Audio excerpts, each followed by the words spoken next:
People always say you'll remember your wedding day for the rest of your life. They never tell you that sometimes you'll remember it because that's the exact day your heart quietly stopped beating. The ballroom glowed beneath crystal chandeliers so bright they turned every champagne glass into liquid gold. A string quartet played softly near the marble staircase while laughter drifted through the room like warm summer air. White roses lined the aisle, candles flickered along every table, and somewhere behind me, my mother dabbed away happy tears with a folded handkerchief. It looked exactly like the wedding Olivia had dreamed about since the day we got engaged. From the outside, it was perfect. Inside me, something had already begun to crack. My name is Ethan Carter. I'm 39 years old, born and raised in Colorado, and for most of my life I believed that love wasn't built through grand speeches or expensive gifts. I believed it was built the same way bridges are built, one solid beam at a time. Trust, patience, sacrifice, consistency. That belief was about to be tested in front of nearly 200 people. Olivia stood beside me in a satin gown that shimmered every time she moved beneath the lights. She looked breathtaking, the kind of beautiful that made conversations pause when she entered a room. Her blonde hair rested gently over one shoulder, her blue eyes sparkling as guests raised their glasses toward us. My father leaned over and whispered, "You did good, son."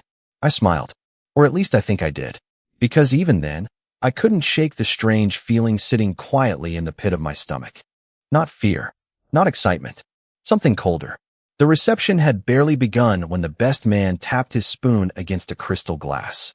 "Ladies and gentlemen," he announced with a grin, "now it's time for our beautiful bride to say a few words." Applause rolled through the ballroom. Olivia accepted the microphone gracefully. She looked at me first. Then she slowly turned her eyes across the room. Not toward our families. Not toward her bridesmaids. Toward a table near the back. Toward a man in a navy suit. Nathan Brooks. Most people knew him as one of Olivia's old college friends. I'd shaken his hand twice before. He'd even congratulated me during rehearsal dinner with a smile that somehow never reached his eyes. I watched Olivia's gaze linger on him for just a heartbeat too long. Long enough for something inside me to tighten. She lifted her champagne flute. "I'd like to make a special toast," she said. The room fell silent. She laughed softly. "You know?" Her voice carried easily through the ballroom. "They say everyone marries the person they're meant to spend forever with." Guests smiled. Someone clapped. Then Olivia inhaled slowly before saying the sentence that would divide my life into two parts. "So tonight," she turned fully toward Nathan, "I'd like to raise this glass to the man I've secretly loved." For one impossible second, nobody moved. Then nervous laughter scattered across the room. A few guests assumed it was some awkward joke. Someone shouted, "Good one." Another person laughed even louder. My mother stopped smiling. My father's champagne glass remained frozen halfway to his lips. Nathan looked down at the table. Olivia smiled as though nothing unusual had happened. Only I could hear the pounding inside my own chest. Every sound in the ballroom suddenly felt distant. The violin, the laughter, the clinking glasses. All of it faded beneath the weight of those 8 words. To the man I've secretly loved. People waited for a punchline. It never came. Olivia simply took a sip of champagne. Nathan did the same. And for the first time since I'd met her 7 years earlier, I realized I was looking at a woman I no longer recognized. I didn't yell. I didn't ask what she meant. I didn't throw my wedding ring across the room. Instead, I reached inside the inner pocket of my tuxedo jacket and touched the thin brown envelope I'd carried with me since sunrise. The paper felt cool against my fingertips. Inside were photographs, printed emails, hotel receipts, and one document that changed everything I thought I knew about the woman standing beside me. I discovered the truth 48 hours before the ceremony. Everyone believed I was the groom who had just been humiliated on the happiest day of his life. They were wrong. This wedding had never been the beginning of my marriage. It was the final step of a plan I'd chosen not to stop, because sometimes the only way to expose a lie is to let it finish speaking. People think betrayal begins with a kiss, a hotel room, or a whispered confession in the dark. They're wrong. Betrayal begins long before that. It starts in the tiny moments you choose to ignore, because love teaches you to explain away what your instincts are desperately trying to tell you. 7 years before our wedding, I met Olivia Carter in a neighborhood coffee shop just outside downtown Denver. I wasn't looking for love. I was 32, working 12-hour days as a civil engineer, designing bridges and transportation projects across Colorado. My life followed the same dependable rhythm every weekday. Coffee at 6. Office by 7:30. Blueprints. Site inspections. Endless meetings. Home before sunset if I was lucky. Predictable. Quiet. Solid. Then one rainy Thursday afternoon, every table inside the cafe was occupied except the one across from mine. "Mind if I sit here?" a soft voice asked. I looked up. She was wearing a cream-colored sweater with rain droplets still clinging to her blonde hair. Her smile wasn't loud or practiced. It was warm enough to make the storm outside disappear for a moment. "Go ahead," I said. That single decision changed everything. Her laptop refused to connect to the Wi-Fi. I fixed it. She bought me another cup of coffee to say thank you. We talked for almost 2 hours. About books, national parks, family traditions, why she believed every city had its own heartbeat. When the cafe announced they were closing, neither of us realized how late it had become. Walking her to her car felt strangely natural, like continuing a conversation we'd somehow started years earlier. Her name was Olivia. She worked as a marketing manager for a growing healthcare company. She laughed with her whole face. She listened instead of waiting for her turn to speak. When I talked about bridge construction, expecting her eyes to glaze over, she leaned forward and asked questions no one had ever bothered asking. It made me feel seen. Not impressive, not successful. Seen. Looking back now, that's probably why I fell in love so quickly. The first year together felt almost unfairly perfect. Weekend hikes through Rocky Mountain National Park. Sunday mornings making pancakes in my tiny apartment. Road trips with no destination except whichever highway looked interesting. She'd sing terribly along with old country songs while I pretended to complain. Secretly, I hoped those drives would never end. My parents adored her. My mother called her the daughter she'd never had. My father admired how easily she fit into every family gathering without trying too hard. Even my younger sister Emily, who trusted almost nobody, once whispered to me after Thanksgiving, "Don't mess this one up." I smiled because I couldn't imagine ever letting her go. 2 years later, I proposed beside Bear Lake just after sunrise. The mountains were still covered with snow. The water reflected the pink morning sky like polished glass. When I knelt down, my hands shook harder than they ever had during any presentation or construction inspection. Olivia cried before I even opened the ring box. "Yes," she whispered. Then she laughed through her tears. "Of course it's yes." That photograph became everyone's favorite. It sat on my parents' fireplace. Her parents framed another copy in their hallway. Friends called us relationship goals. The couple who always smiled. The couple who looked like they'd figured life out. Maybe we believed it ourselves. We bought a house in Littleton the following spring. Nothing extravagant. Just a quiet neighborhood lined with maple trees and white fences. The kind of street where kids rode bicycles until sunset and neighbors waved from their porches every evening. I built bookshelves in the living room with my own hands. Olivia picked every paint color. She filled the empty rooms with candles, photographs, and laughter. I filled them with furniture that wouldn't collapse. It felt like balance. Like partnership. Every night before bed, she'd rest her head against my shoulder and ask, "Do you ever think life can stay this good forever?" I'd kiss her forehead and answer the same way every time. If we keep choosing each other, I don't see why not. Back then, I believed those words with every part of me. I didn't know that while we were building our dream home, someone from Olivia's past was quietly walking back into her future. And by the time I noticed the first crack in our perfect life, the foundation had already begun to shift. The most dangerous lies don't arrive wearing masks. They arrive disguised as ordinary days, hidden inside routines so familiar that you never think to question them until the silence between two heartbeats feels just a little too long. For almost 5 years after we got engaged, life continued exactly the way I'd imagined it would. Olivia advanced quickly at work. I accepted a promotion that meant managing larger infrastructure projects across the state. We talked about having children someday. We argued over paint colors. We adopted a golden retriever named Cooper who believed every visitor existed solely to throw tennis balls. Nothing about our life suggested disaster. If anything, it looked stronger than ever, at least from the outside. The first crack was so small, I almost laughed at myself for noticing it. Olivia had always left her phone lying around the house. Kitchen counter, coffee table, Bathroom sink. She never seemed to care where it was. Then one evening, while we were watching a movie, her phone vibrated beside her. She glanced at the screen. For the briefest moment, her smile changed. Not bigger, softer, more private. Before I could read the notification, she turned the phone face down. It lasted less than 2 seconds. I forgot about it before the credits rolled. Or at least I tried to. A week later, I woke just after midnight to get a glass of water. The hallway was dark except for the pale glow coming from the guest bedroom. Olivia sat inside with the door almost closed. She was speaking quietly on her phone. I couldn't hear the words, only the rhythm. She laughed once, then whispered something that made her smile. When I stepped into the hallway, the conversation ended immediately. "You scared me," she said. "Sorry. Just talking to Melissa." Her explanation sounded perfectly reasonable. Her best friend often called late after difficult days at work. I kissed her forehead, went back to bed. Still, something about the timing stayed with me. Small things continued to appear. She started taking business trips that hadn't existed before. Chicago, Seattle, Phoenix. Sometimes only overnight. Sometimes 2 or 3 days. Marketing conferences, she explained. New clients. Leadership workshops. None of it sounded impossible.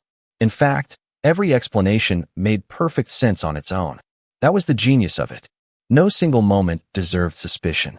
Only when I began placing them side by side did they start forming a pattern. She changed her phone password. She'd never had one before.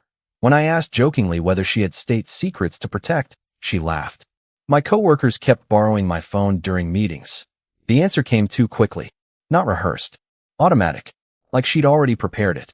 I told myself I was overthinking. Love has a strange way of making intelligent people negotiate with obvious questions.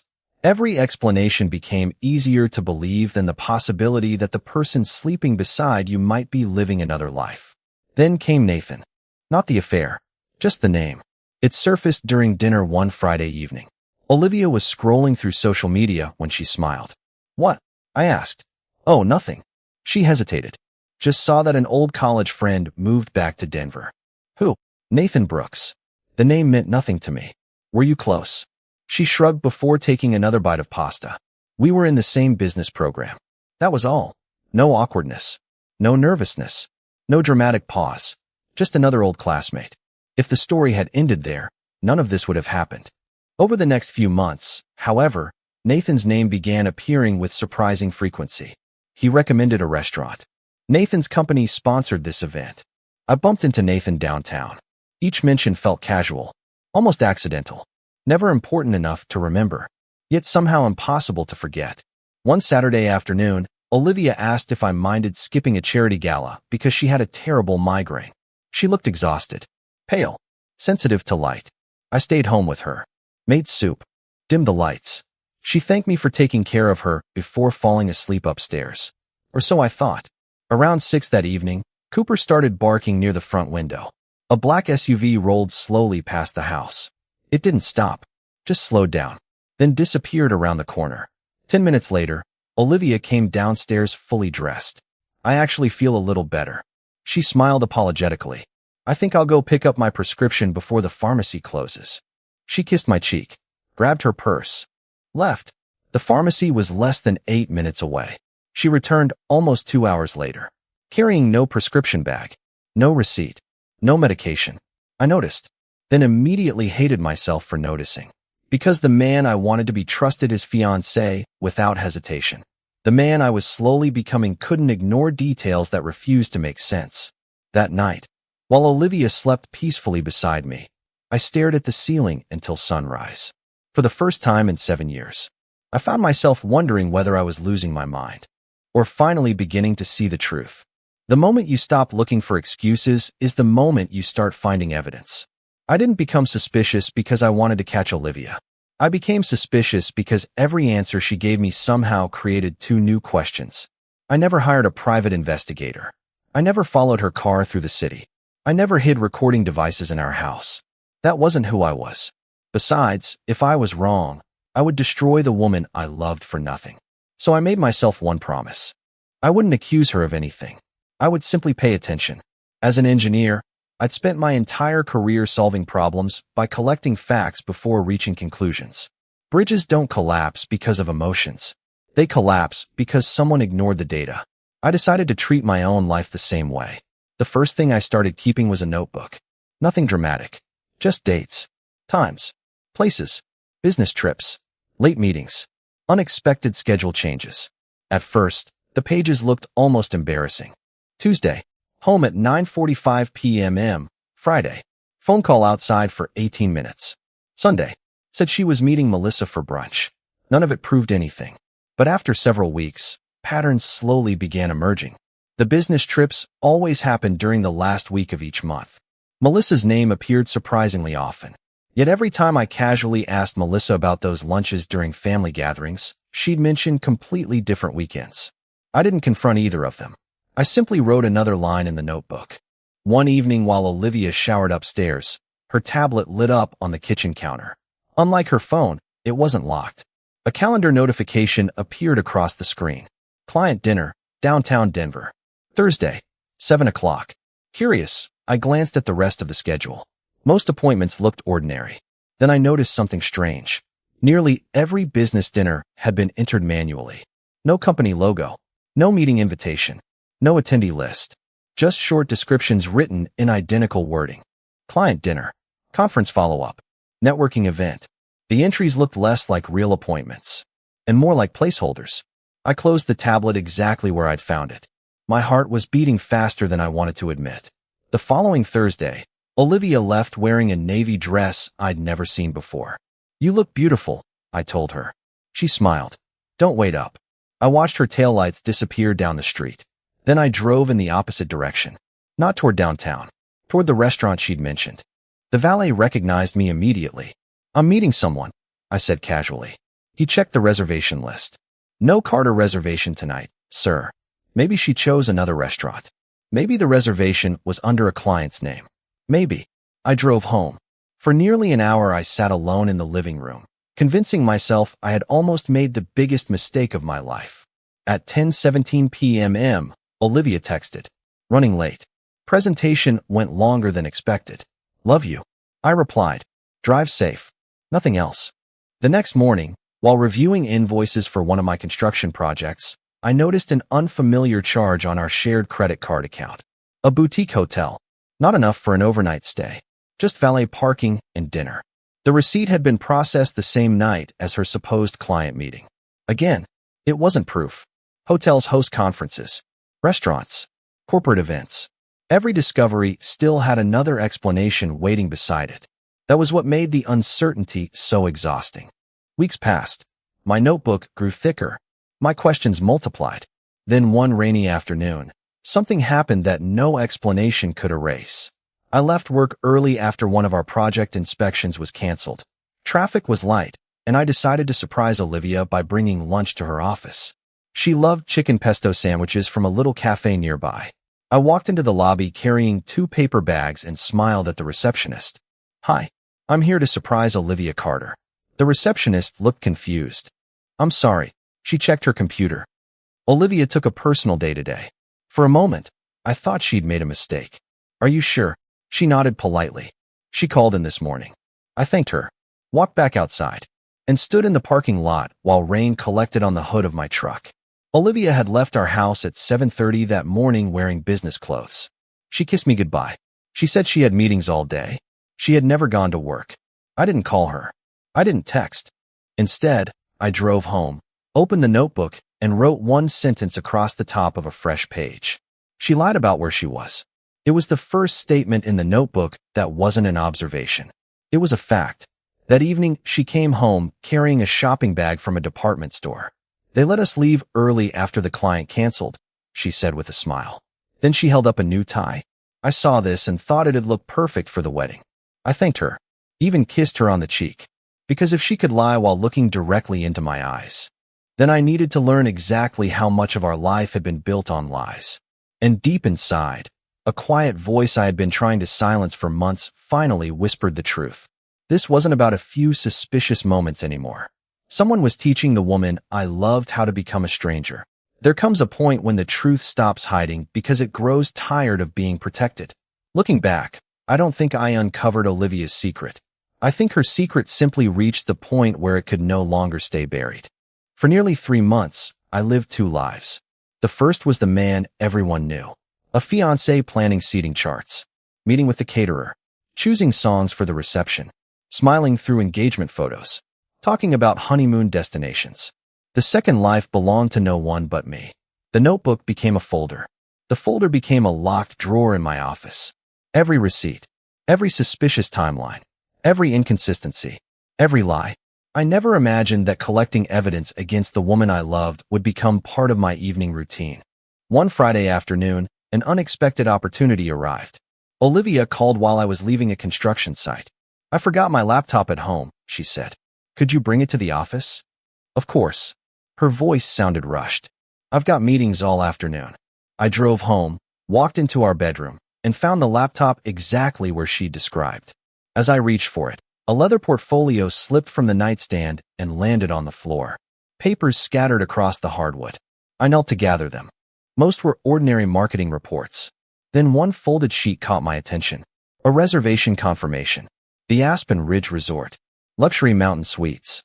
2 guests. Weekend package. The reservation had been made 6 months earlier. Not under Olivia Carter. Under Olivia Brooks. For a moment, I convinced myself it had to be a mistake. A clerical error. Someone else's document. Then I saw the email address printed beneath the reservation. It was hers. I carefully folded the paper exactly as I'd found it. Returned every document to the portfolio. Picked up the laptop. Closed the bedroom door behind me. My hands were steady. My breathing wasn't. That evening, after Olivia fell asleep, I searched the resort online. It catered almost exclusively to couples. Private cabins, wine tastings, spa retreats, wedding proposals. The reservation dates matched one of her leadership conferences in Aspen, the same conference where she'd sent me photographs of hotel meeting rooms and coffee breaks with coworkers. Now I wondered if those photographs had been taken 5 minutes before she walked into a luxury suite with someone else. Still, questions weren't enough. I needed certainty. The certainty arrived 48 hours later. Sunday afternoon.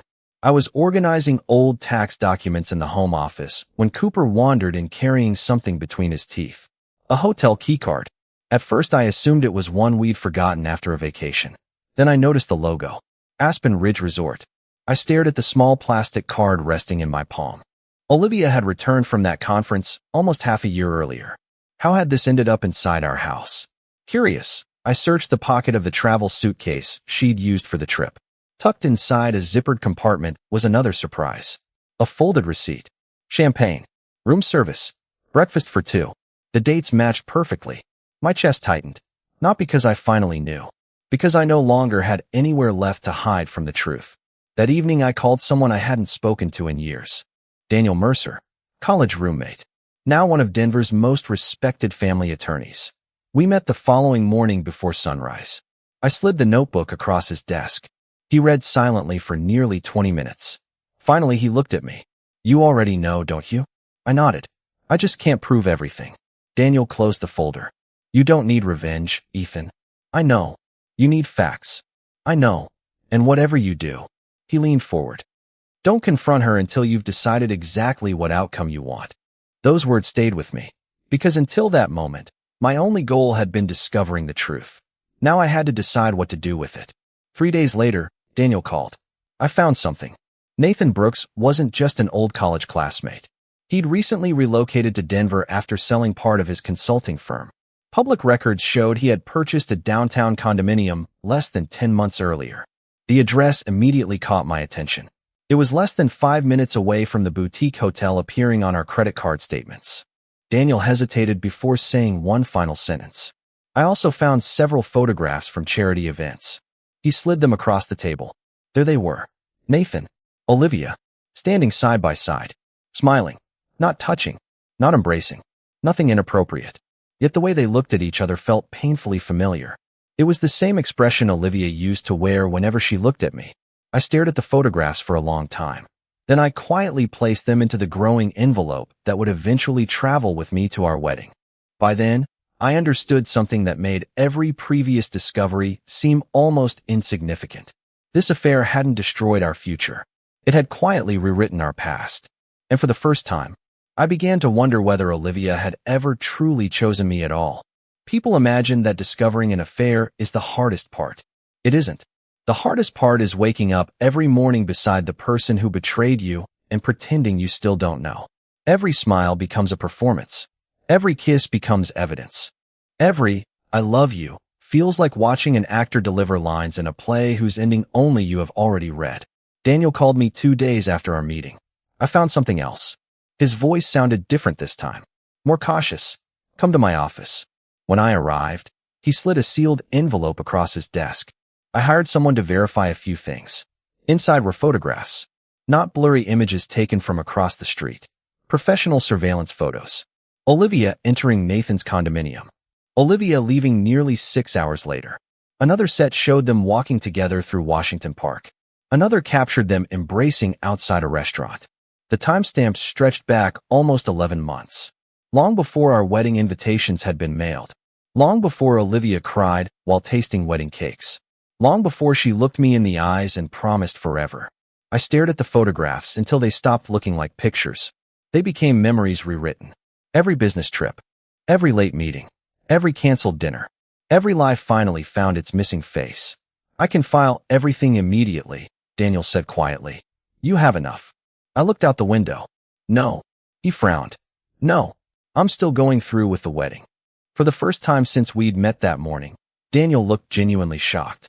"Ethan, why?" I took a long breath. "Because if I cancel now," I tapped the envelope, "she'll become the victim." People would whisper about the groom who abandoned his fiancée. They'd never know why. Olivia would tell her version. Nathan would disappear. The lies would survive. I couldn't let that happen. Daniel remained silent for several seconds. Then he nodded slowly. "So this isn't revenge." I shook my head. "It's closure." For the next 6 weeks, I became the best fiancé Olivia could have imagined. I helped choose flowers. I laughed through engagement parties. I danced with her in our kitchen while wedding playlists played through the speakers. Sometimes she'd rest her head against my chest and whisper, "I can't believe we're finally doing this." Every time she said those words, I wondered which future she was talking about.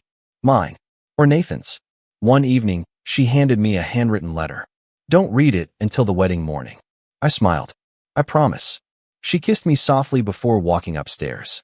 The moment I heard the bedroom door close, I stared at the envelope in my hands. For a long time, I considered opening it. Instead, I placed it beside the growing stack of evidence inside my office safe. Some things no longer mattered. A week later, Nathan made his first mistake. Not because he became careless, because he became confident. Olivia told me she was attending a bridal spa weekend with Melissa. 3 days. Mountain resort. No husbands allowed. Melissa accidentally posted photographs from her own social media that same weekend. She was in Miami, with her sisters, hundreds of miles away. Olivia had borrowed someone else's life once again. Daniel's investigator confirmed the rest. Nathan and Olivia spent the weekend together at Aspen Ridge Resort. The same suite. The same place whose forgotten keycard Cooper had found months earlier. That night, I finally opened Olivia's wedding letter. The paper smelled faintly of her perfume. She wrote about destiny, about soulmates, about growing old together. She thanked me for always believing in her. She called me the safest place she'd ever known. Halfway through the letter, I stopped reading. Not because I was angry, because I realized something devastating. She probably meant every word while she wrote it. People often imagine liars as cold, calculating monsters. Most aren't. Many simply learn to separate one truth from another. She could love the life I gave her, while loving another man. She could thank me honestly, while betraying me completely. That contradiction was somehow more heartbreaking than the affair itself. The night before the wedding rehearsal, I drove alone to the reception venue. The ballroom was empty. Rows of untouched chairs faced the decorated stage. Crystal chandeliers reflected across polished floors. I walked slowly to the microphone where our speeches would be given. The coordinator smiled. "Everything ready for tomorrow?" I looked around the silent room. Almost. Back at home, I placed one final item inside the envelope already containing photographs, receipts, emails, and surveillance reports. Olivia's handwritten letter. Not because it proved the affair, but because it proved something far more tragic. That a person could write beautifully about forever, while secretly planning a future with someone else. As I closed the envelope, I finally understood why I had agreed to stand at that altar. The wedding was no longer a celebration. It had become the courtroom. And tomorrow, the final witness would unknowingly testify against herself. The strange thing about justice is that it rarely arrives with anger. By the time our wedding day finally came, I wasn't furious anymore. I was exhausted.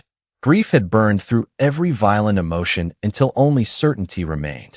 I no longer wanted Olivia to suffer. I simply wanted the truth to stop hiding. The morning began exactly the way every wedding morning is supposed to. My best man, Ryan, knocked on the hotel suite carrying coffee and breakfast sandwiches. "You ready to become a married man?" he laughed. I smiled. As ready as I'll ever be. It wasn't a lie. I had already accepted that I wasn't walking toward a marriage. I was walking toward an ending. While Ryan joked with the groomsmen, I quietly unlocked the hotel safe. Inside rested a thick manila envelope. Photographs, receipts, hotel reservations, the investigator's report, Olivia's handwritten letter, and one final item, printed screenshots of text messages. Daniel had obtained them legally through discovery tied to public records and corroborating evidence after identifying shared cloud backups connected to Olivia's work devices. I didn't need every message. Only a few. The first one read, "I wish I were waking up next to you instead." The second, "After the wedding, everything will finally make sense." The third was the shortest. "I love you." It wasn't the words that destroyed me. It was the date. 3 days before Olivia stood in front of our families promising to love me forever. I sealed the envelope again. No one noticed. At the church, sunlight poured through stained glass windows, painting ribbons of blue and gold across the aisle. Guests filled every pew. My parents, Olivia's parents, co-workers, neighbors, friends who had watched our relationship grow for 7 years. They all smiled when they saw me. I smiled back. For them, this was the happiest day of our lives. For me, it was the day the truth would finally have witnesses. The music began. Everyone stood. Olivia appeared at the end of the aisle. She looked breathtaking. White silk, simple veil, the same soft smile that had made me fall in love with her years ago inside a coffee shop. For one impossible second, I wished none of it were true.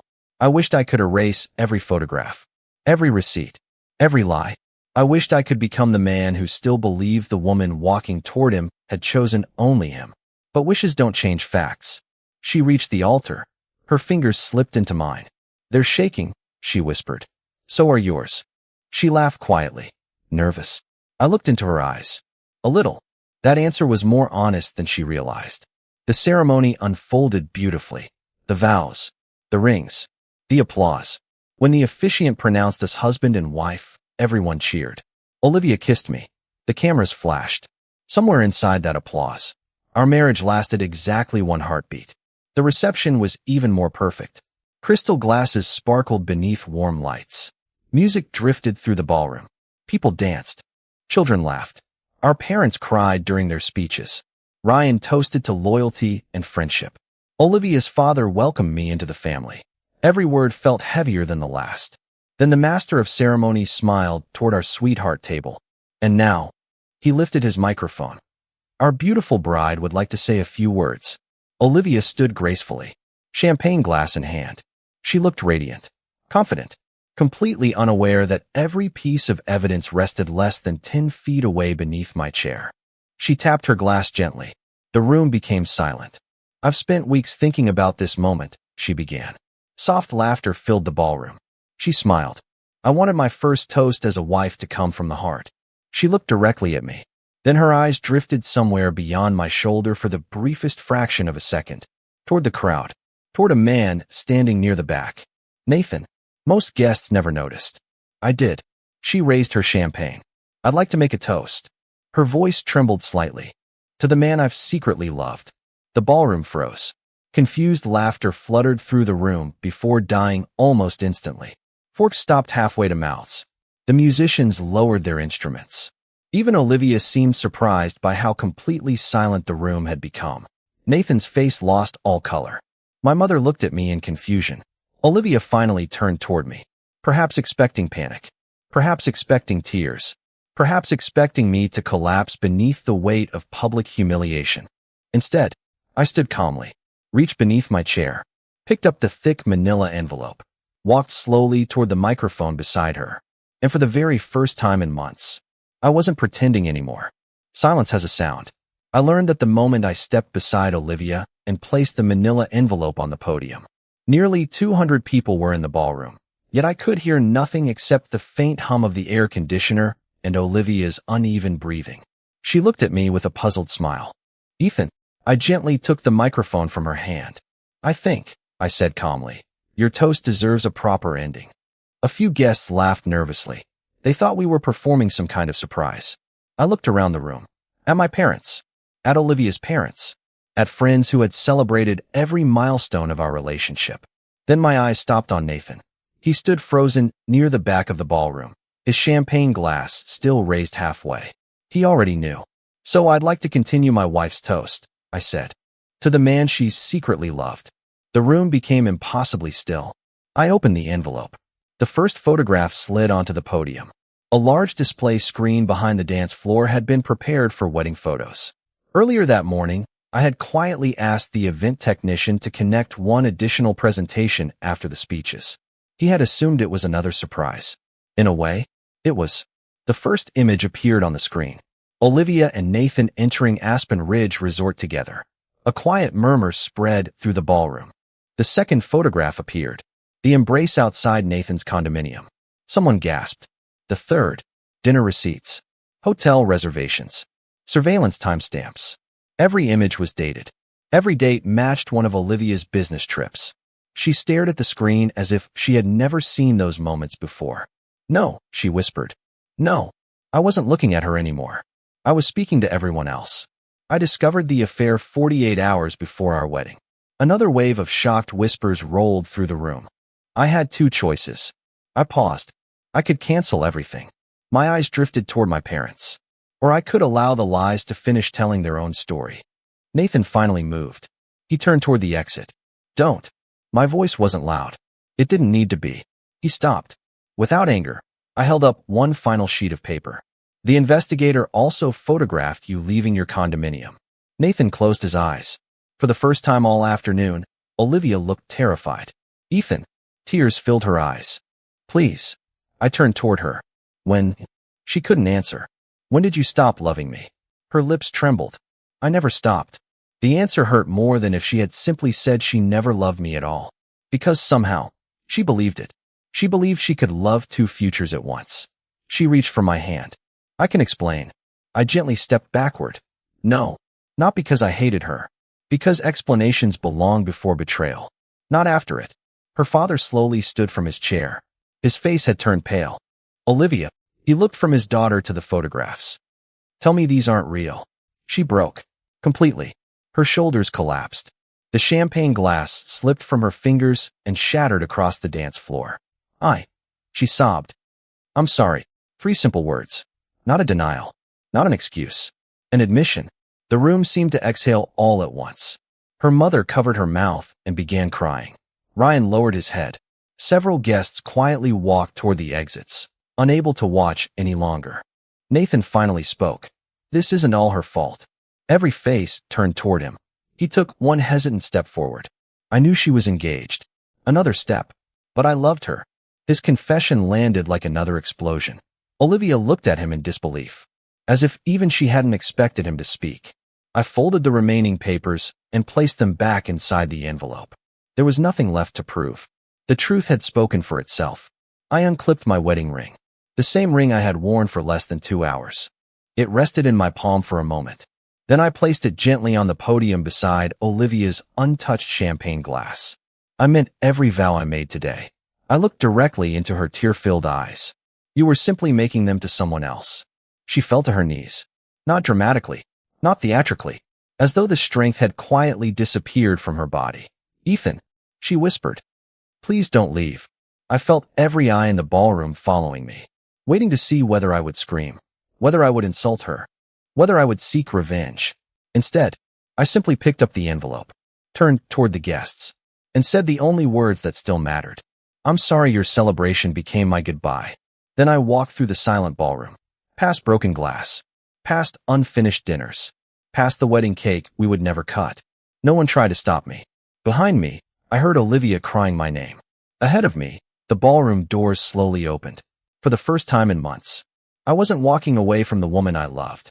I was finally walking back toward the man I used to be. People often ask how my story ended. They imagine dramatic courtroom battles, public revenge, a triumphant victory. Life rarely offers endings that clean. It simply keeps moving. 3 days after the wedding, I met Daniel one last time. We signed the divorce papers that had already been prepared. Because the marriage had lasted only a few hours and had never truly become a shared life, the legal process was surprisingly simple. The paperwork felt strangely ordinary. Just signatures, dates, initials. It amazed me that something capable of breaking a heart could fit inside a thin folder. Olivia called every day for nearly 2 weeks. At first, I answered, not because I wanted reconciliation, because I believed she deserved to be heard. She cried. She apologized. She admitted everything. There had never been just one mistake. The affair had lasted almost a year. She said she had convinced herself she could end things with Nathan after the wedding. She believed marrying me would somehow erase the life she had secretly built. I never wanted to hurt you, she whispered. I know. I loved you. I know. Can you ever forgive me? I closed my eyes before answering. I already do. She began crying harder. But forgiveness, I continued quietly, isn't the same thing as trust. That was the last conversation we ever had. Months later, I heard from mutual friends that Nathan had also left. Not because he suddenly found a conscience. Because once the affair became public, the fantasy disappeared. Secrets often feel exciting until daylight reaches them. Without hidden hotel rooms. Without stolen weekends. Without someone else waiting at home. They were simply two people carrying the weight of the choices they had made. Eventually, Nathan accepted a consulting position in another state. Olivia stayed in Denver. Our paths never crossed again. My parents packed away every wedding photograph. Not out of shame, out of kindness. My mother once asked if I wanted the wedding album. I smiled. No. Are you sure? I don't need photographs to remember who I used to be. She nodded. Neither of us mentioned it again. Almost a year later, I returned alone to Bear Lake, the place where I had proposed. The mountains hadn't changed. The water still reflected the sky with impossible clarity. Families laughed along the shoreline. Children skipped stones across the lake. Life continued with complete indifference to my heartbreak. For the first time, I realized that wasn't cruel. It was comforting. Pain doesn't stop the world. Eventually, it stops stopping you. I reached into my backpack and removed a small wooden box. Inside was the engagement ring Olivia had returned through Daniel. For months, I had wondered what to do with it. Sell it. Hide it. Throw it away. Instead, I donated its value to a local scholarship fund for students studying counseling and family therapy. It seemed like a better ending than allowing it to remain a symbol of betrayal. Some things deserve another purpose. As I stood beside the lake, I remembered the man I had been before suspicion entered our home. Trusting, hopeful, certain that love alone could protect two people. I smiled at him, not because he was naive, because he had loved honestly. There is no shame in giving your whole heart to someone. The shame belongs only to the person who treats that gift carelessly. A few weeks later, Ryan invited me to dinner. Halfway through the meal, he leaned back and grinned. You know? What? You laughed tonight. I frowned. I did. 3 times. I hadn't noticed. That surprised me. Healing doesn't always announce itself. Sometimes it arrives quietly, hidden inside an ordinary conversation. An unexpected smile. A peaceful night's sleep. One day you realize you haven't looked backward for hours. Then days. Then weeks. Before leaving the restaurant, Ryan asked one final question. If you could go back. He hesitated. Would you still marry her, knowing everything? I thought about the question for a long time. Finally, I shook my head. No. Another pause. But I also wouldn't erase loving her. He looked confused. I smiled. Because she didn't teach me that love is dangerous. I stepped outside into the cool evening air. She taught me that honesty is priceless. As we walked toward our cars, the city lights shimmered across the streets ahead. For years, I believed the worst moment of my life was hearing my wife raise a glass to the man she secretly loved. I was wrong. That moment wasn't the end of my life. It was the end of my illusion. And once the illusion disappeared, I finally found something far more valuable than the marriage I had lost. I found myself again.